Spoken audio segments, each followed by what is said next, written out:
Eh bien, bonsoir. Nous sommes aujourd'hui mardi 19 mai. C'est Noël Clément qui est avec vous pour commenter la clôture du marché européen. Vous avez le rappel légal en incrustation. Tout de suite après, donc je vous laisse le regarder et on enchaîne sur les actifs traités ainsi que les actualités du jour. Donc pour commencer, la clôture sur le marché justement européen, et je bascule directement pour ne pas perdre de temps sur l'actif que l'on va traiter d'office. D'ailleurs, on parlera donc du Dow Jones, du CAC 40 et de l'euro-dollar. On fera que trois actifs ce soir. Et donc le CAC, il clôture en baisse de 0,89%, en clôturant à 4458,16, en dessous de 4005. Et le DAX, lui, grappille 0,15%, avec une clôture pas toujours au-dessus de 11 000 évidemment, à 11 075,29. Donc, pour ce qui concerne donc la partie justement fondamentale, en même temps donc que je fais donc mes ellipses, eh bien concernant les 500 milliards qui avaient été donc avancés par la rencontre entre le président français et la chancelière allemande, pour le soutien justement des pays qui ont souffert de la pandémie, eh bien, nous avons donc eu des voix discordantes qui se sont élevées en Europe, qui ne sont pas enclins à valider justement donc au niveau des 27 qui composent le bloc européen, de valider donc ces 500 milliards. Donc, il faudra voir donc par la suite, mais ça n'est pas fait. C'est peut-être aussi également, bien sûr, l'élément qui a pu conduire aussi à avoir un marché qui était un peu plus poussif aujourd'hui. J'espère que vous vous êtes pas ennuyés, parce qu'un marché qui est en dérive comme on a actuellement, comme on peut le voir justement sur le Dow Jones, là nous l'avons donc en daily, en données quotidiennes, eh bien très clairement donc nous sommes en dérive latérale, en trading range. Et c'est vrai qu'XTB donc on a parlé donc assez tôt, à partir du moment où on avait cassé cette fameuse zone qui était en forme donc de biseau ascendant, eh bien, nous sommes sortis de ce biseau. Je vais vous le redessiner si vous voulez. Comme ça, donc, ça sera clair. Ce biseau, donc, il était tout simplement. Voilà, on va le mettre ici, comme cela. Et on va le redresser. Et donc, ce biseau donc, rappelait justement donc, une structure en, en ABC. Et ces fameuses vagues, généralement correctrices, généralement traduisent tout simplement un mouvement qui est appelé normalement à rebaisser par la suite. Et donc ce biseau ascendant, il a été cassé euh, aux trois quarts, comme normalement donc la théorie l'applique, c'est-à-dire qu'elle a été cassée à cet endroit-là. Et par la suite, donc l'idée justement que XTB avait donc avancé, c'était que l'on puisse après revenir faire un backtest sous l'oblique. Et donc ça a été fait. Et cet oblique-là également donc correspondait donc à un autre niveau de résistance qui était justement le fameux gap du 9 mars et que je vous redessine ici. Donc en réalité, c'est tout à fait normal donc que l'on soit rentré dans un trading range puisqu'on ne pouvait pas forcément aller beaucoup plus haut. Nous avons les moyennes mobiles également qui tassent les prix. Et ce que l'on peut voir également donc en grossissant, c'est que nous avons avec la bande Bollinger ici en noir, eh bien les prix donc sont empêchés donc d'aller plus haut puisque ça répond donc à la loi normale. Les courbes de Gauss qui dit que 95% des échanges se font à l'intérieur justement de ces bandes Bollinger. Ça fonctionne pareil. Et donc là, on voit très bien qu'aujourd'hui, après avoir fait un Marubozu haussier, donc en chandelier japonais, c'est le grand chandelier vert que l'on voit là. Eh bien, derrière, donc, on est tassé donc justement par la bande de Bollinger supérieure et par cette petite bougie. Franchement, on peut rester comme ça un bon bout de temps, donc justement dans ce trading range, et c'est intéressant de pouvoir trader donc ces marchés puisqu'on peut alors faire bien sûr des petits écarts, mais avec des techniques, on a pu voir donc avec les clients en live trading, les clients d'XTB, Il y a des méthodes qui permettent donc de trouver donc les bons outils pour justement pouvoir vendre donc les parties hautes et acheter plutôt les parties basses. Alors, concernant donc justement le président de la Banque fédérale américaine, donc Jérôme Powell, il a témoigné donc devant le Sénat avec Steven Mnuchin, justement donc comment donc ils avaient pu utiliser les plans de relance successifs. Donc là, c'était aujourd'hui, ça a un peu inquiété le marché, mais sans plus. Au niveau des nouvelles, hein, qui étaient relativement mauvaises du côté des permis de construire, puisque ils ont chuté donc de 20% par rapport au mois précédent. Par contre, pour les mises en chantier, c'est pire, puisqu'ils ont chuté de 30%. Et c'est toujours pareil, le marché, donc on a envie plutôt de voir le verre à moitié plein pour pouvoir continuer donc à monter. Pourquoi pas.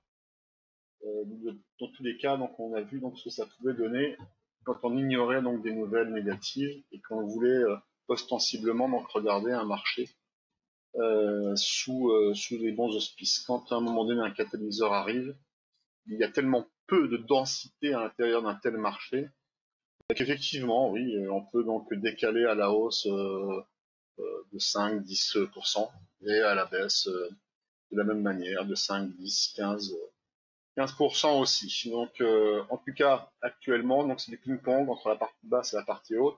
Et ce que l'on peut voir justement donc sur ce trading range en H4, eh bien, nous pouvons également donc nous rendre compte que sur l'ADX, puisque c'est donc l'indicateur qui permet donc de mesurer donc la force de la tendance, eh bien, il n'y en a pas. Voilà, vous avez un ADX qui est neutre, en tout cas qui est en dessous de 25, ça c'est une certitude, et qui est en dessous de 25 donc depuis un certain temps, puisque quand on était donc dans la phase haussière, on arrivait quand même à rester au-dessus, sauf dans les corrections en repassant dessous, pas dans les corrections, du moins dans les parties plutôt en dérive latérale, hein, comme cet endroit-là. Ici, on est sans tendance, et donc forcément, on a un ADX qui est sans tendance aussi, c'est normal. Et dès lors qu'on reprend à nouveau donc une direction, comme ici donc à la hausse, eh bien, on a un ADX qui repart aussi au-dessus de 25. Ça fonctionne également donc sur la baisse, mais comme là justement donc il n'y a pas eu de baisse, le marché est plutôt encore dans une tendance haussière, même s'il dérive. Là, ce qui est vraiment clair à constater, c'est qu'on a un ADX qui est absolument neutre. Alors bien sûr, on a tantôt une vague baissière, on a le green qui passe au-dessus, avec donc une attaque baissière ici, très bien, mais ça s'arrête là. Donc tant qu'on n'en sortira pas, eh bien on aura un marché qui va faire donc ce fameux ping-pong. Il y a une fin à toute chose dans tous les cas. Concernant le CAC 40, eh bien, vous l'avez en H4, et donc aussitôt, donc, j'ai préféré directement passer justement sur cette vision H4 qui nous permet donc de constater la même chose. Donc c'est normal, puisqu'il n'y a qu'un seul marché sur la planète, même si effectivement il porte plusieurs noms, il n'y en a pas plusieurs, il n'y en a qu'un, puisqu'en fin de compte, donc chacun donc influence l'autre.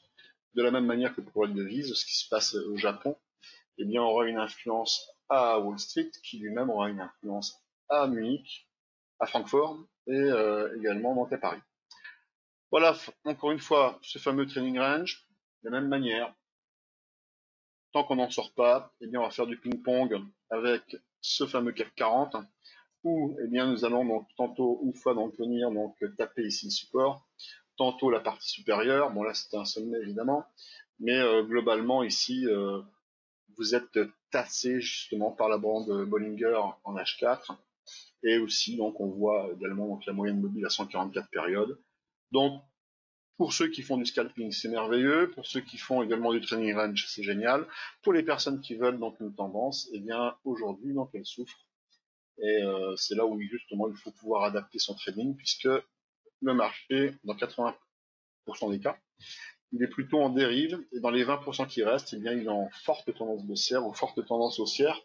La majorité du temps, donc un marché il est plutôt en dérive. Et donc c'est pour ça qu'il vaut mieux donc se muscler donc sur son trading pour pouvoir donc trader donc ce genre de situation. C'est là où on fait donc le plus de bénéfices, peut-être aussi là où on a le moins de risques. Par contre, quand on a un vrai décalage aussi au baissier, il faut pouvoir donc se munir donc de protection parce que quand on part donc en décalage, eh bien nous avons donc ce type ce type de mouvement qui fait que quelqu'un qui est très fort dans le scalping est totalement démuni dans un directionnel. Donc l'idée donc c'est d'avoir, comme quand on fait donc le Paris-Dakar, une voiture qui est équipée donc pour rouler dans le désert, et quand on veut faire donc de la Formule 1, et bien d'avoir donc une voiture qui est équipée pour faire du bitume à très haute vitesse. Alors, l'euro-dollar. Eh bien, l'euro-dollar, nous avons donc typiquement donc quelque part même la représentation dans le marché que l'on a donc, maintenant depuis quelques semaines, quelques mois. Là, nous avons donc un euro-dollar en délit, et là, lui, par contre, il nous gratifie donc de cette structure donc de consolidation depuis plusieurs mois. Et là, donc, nous sommes donc en délit, et on voit très bien qu'à partir du moment donc on reste ancré à l'intérieur donc de cette structure, il ne sera pas grand-chose. Après, pour partir à la hausse, ça va être très compliqué. Pour la simple et bonne raison que si on part à la hausse, oui, on peut le faire, on peut revenir sur un 11 sans problème. On peut même également donc faire ce genre d'excroissance, mais on voit très bien que ça n'a pas donc de lendemain, puisque qu'est-ce qui fait que justement donc on est rattrapé, hein, le fameux retour à la moyenne. Eh bien la moyenne donc elle est traduite tout simplement par cette moyenne mobile que l'on voit ici en marron, qui est donc la moyenne mobile à 377 périodes, qui est ultra baissière. Et on sait que si on s'inspire de Stan Weinstein, eh bien, à partir du moment donc, où on est dans une phase 3, on distribue, très bien, merveilleux, on aplatit une moyenne mobile. Quand on est dans une phase 4, c'est merveilleux, donc là, à ce moment-là, pour passer à la hausse, qu'est-ce qu'il faut faire? Il faut partir sur une phase 1, pour après ensuite avoir une phase 2. C'est assez rare hein, que l'on puisse partir comme ça, donc une phase 4 à une phase 2, ça n'existe pas, quasiment pas. Et là, c'est pareil. On aurait pu imaginer qu'on aurait pu passer de l'un à l'autre, mais non, en définitive, donc on a un retour à la moyenne.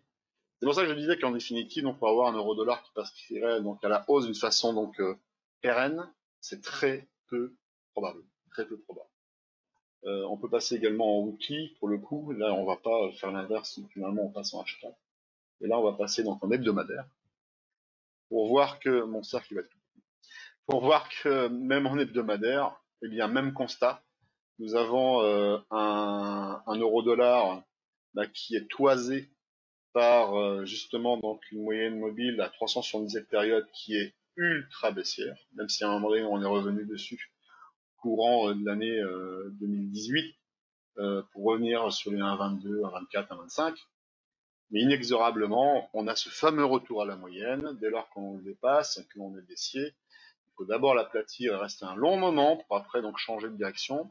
Et là, on a été rappelé à l'ordre directement parce que de toute façon, le marché sur l'euro-dollar, donc il est terriblement faible. Et justement, avec ce côté fondamental des 27 qui ne vont peut-être pas se mettre d'accord, et pour cause du reste, puisque on engage une politique des 27, et c'est la France et l'Allemagne qui se réunissent toutes seules pour dire ce qu'ils vont faire.